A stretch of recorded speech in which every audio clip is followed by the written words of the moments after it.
ยงมิตรเอกอัครราชทูตสาธารณรัฐเกาหลีประจำประเทศไทยครับก่อนอื่นผมขอขอบคุณทุกท่านที่เข้าร่วมสวัสดีKorea Welcome to you ในวันนี้นะครับหลังสิ้นสุดช่วงโควิดมีชาวไทยกว่า1,800,000 ท่านเดินทางมาท่องเที่ยวที่ประเทศเกาหลีในปี 2023 และในปีถัดมาก็มี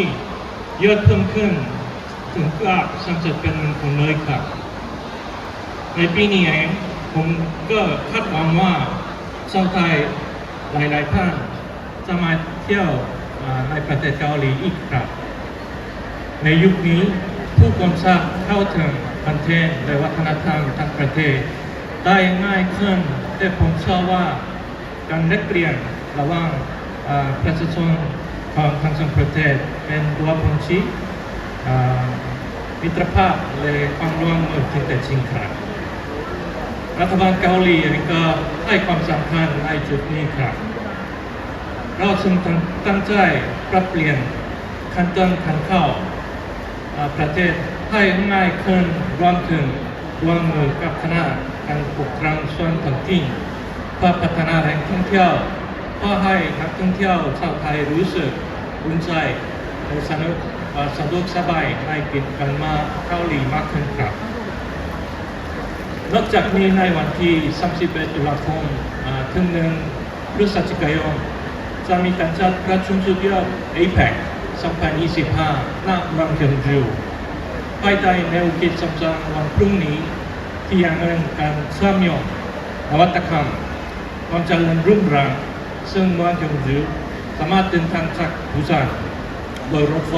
ความเร็วสูงได้ภายในระยะเวลาเพียง30 นาทีซึ่งถือว่า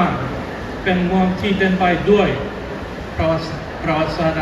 อันค่าและเทคโนโลยีแห่งอนาคตรวมอยู่ในที่เดียวกันครับผมจึงอยากแนะนำให้ทุกท่านถือโอกาสนี้มาท่องเที่ยวที่เมืองยงจูรวมถึงพื้นที่อื่นๆเพื่อสัมผัสเสน่ห์ของประเทศเกาหลีครับประเทศเกาหลีและประเทศไทยต้องให้เกียรติในวัฒนธรรมของกันและกันมาเป็นเวลานั้นทำให้ทั้งสองประเทศเป็นเพื่อนที่ดีต่อกันครับผมหวังว่าในอนาคตจะมีชาวไทยและชาวเกาหลีถึงทางมาท่องเที่ยวเราสองประเทศอีกขึ้นและความสัมพันธ์ระหว่างสองประเทศจะพัฒนาขึ้นอีกครั้งหนึ่งครับขอบคุณมากครับและนี่คือพระท่านปาร์คยงบินครับเอกอัครราชทูตสาธารณรัฐเกาหลีประจำประเทศไทยนะครับ